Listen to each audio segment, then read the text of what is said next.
ஜெயினப்புங்கிறவங்க கேட்குறாங்க, அதாவது நாம் யாரை நேசிக்கிறோமோ அவர்களிடம் நான் அல்லாஹ்வுக்காக உங்களை நேசிக்கிறேன் என்று கூற வேண்டும் என்று நபி அவர்கள் கூறியுள்ளார்களா?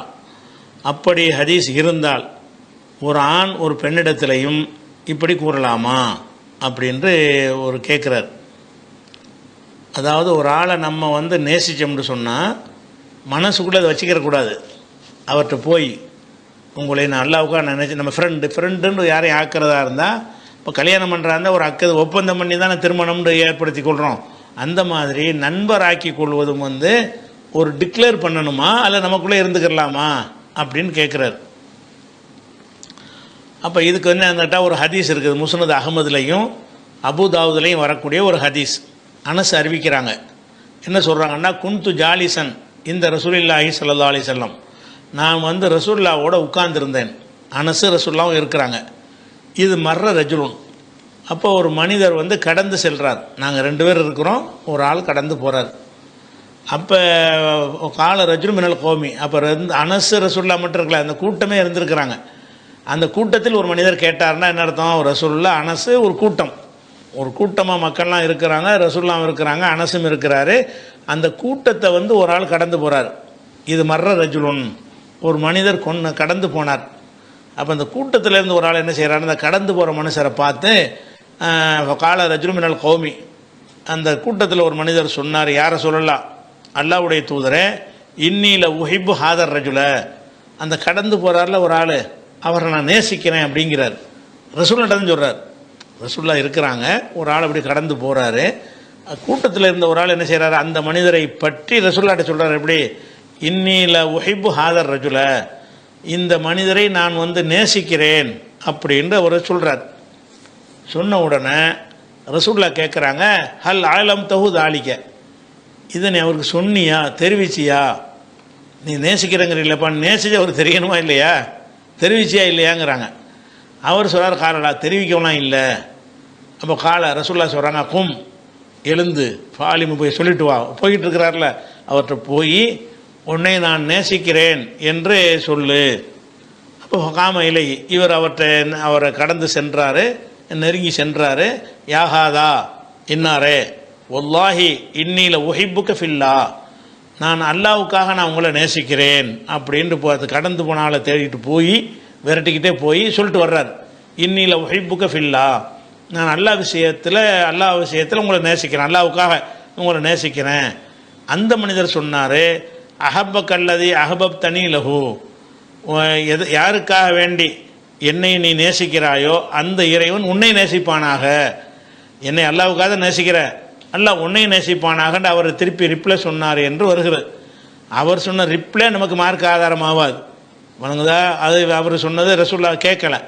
ஆனால் நமக்கு எது மார்க்க ஆதாரம் அதில் வரும்னு கேட்டால், ஒரு ஆளை நேசித்தோம்னு சொன்னால் அவர்கிட்ட தெரிவிக்கணும்னு இருக்குது.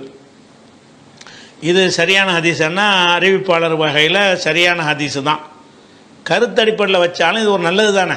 ஒருவரை நேசித்தல் என்பது கூட ஆயிரக்கணக்கான மக்கள் இருப்பாங்க, அதில் சில பேர் நம்ம நேசிக்கிறோம் என்று சொன்னால் அவருடைய நேசம் நம்ம தெரிவித்தா தானே அவர் நம்மோட அன்பாக இருப்பார்.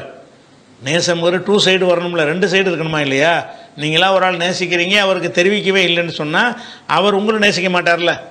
அப்போ அந்த ஃப்ரெண்ட்ஷிப்பை நீங்கள் என்ன செய்யணும், சொல்லத்தான் வேணும். சொல்கிறது அது ஒரு கட்டாயம் கிடையாது, அது ஒரு சுன்னத், அது ஒரு வழிமுறை, சிறந்த வழிமுறை. ரசூலுல்லாஹ் வலியுறுத்தி சொன்ன ஒரு வழிமுறை. அதனால் போய் அப்படி கேட்குறாங்கல்ல, ஏன்ப்பா நேசிச்சேங்கிறியே, நீ அவர்கிட்ட சொல்லிட்டியான்னு கேட்குறாங்க. அப்போ ஹல் ஆலம் தஹு தாலிக்க, அதை அவர்கிட்ட சொல்லிவிட்டாயா?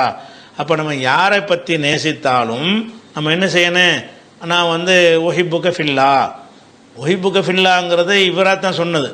ரசூலுல்லாஹ் போய் சொல்லத்தான் சொன்னாங்க, நேசிக்கிறேன்னு சொன்னாங்க. அதுக்கு அந்த செயல் வடிவம் கொடுத்தவர் அந்த வாசகத்தை அவர் தான் சொல்கிறார். உஹிப்புக்க ஃபில்லான்னு இந்த வாசகத்தை சொல்லணும்னு அவசியம் கிடையாது, சும்மா நேசிக்கிறேன்னு கூட சொல்லலாம். நீங்கள் நேசிக்கிறது தெரிவிச்சாயா மட்டும்தான் ரசூலுல்லாஹ் சொன்னது. போய் தெரிவிச்சிரு, அதனால் என்ன செய்யலாம், தெரிவிக்கலாம், அதில் ஒன்றும் தப்பு கிடையாது. இதில் அவர் என்ன கேட்குறார், அப்படி இருக்கும் என்று சொன்னால் ஒரு ஆண் ஒரு பெண்ணை நேசிக்கிறான், பெண்ணிட்ட சொல்லலாமா, பெண் நண்பிகளை வைத்து கொள்ளலாமா அப்படிங்கிற ஒரு விஷயத்தை கேட்குறாரு. இஸ்லாத்தில் ஆணுக்கும் பெண்ணுக்கும் ஃப்ரெண்ட்ஷிப்பு கிடையாது.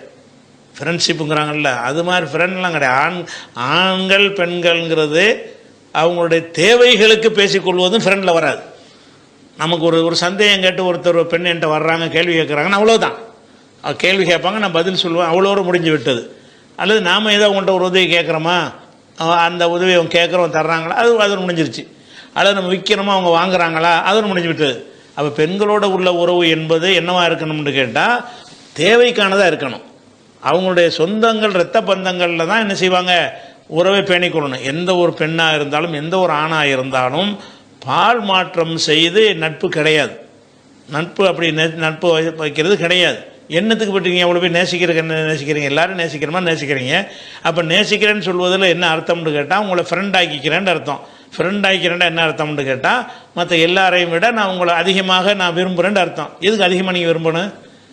எல்லாரையும் விரும்புகிற மாதிரி தானே எந்த ஒரு பெண்ணையும் எல்லா பெண்களையும் விரும்புகிற மாதிரி நீங்கள் விரும்புங்க. அதே மாதிரி எந்த ஒரு பெண்ணும் எல்லா ஆண்களையும் விரும்புகிற மாதிரி உங்களை விரும்பட்டும்.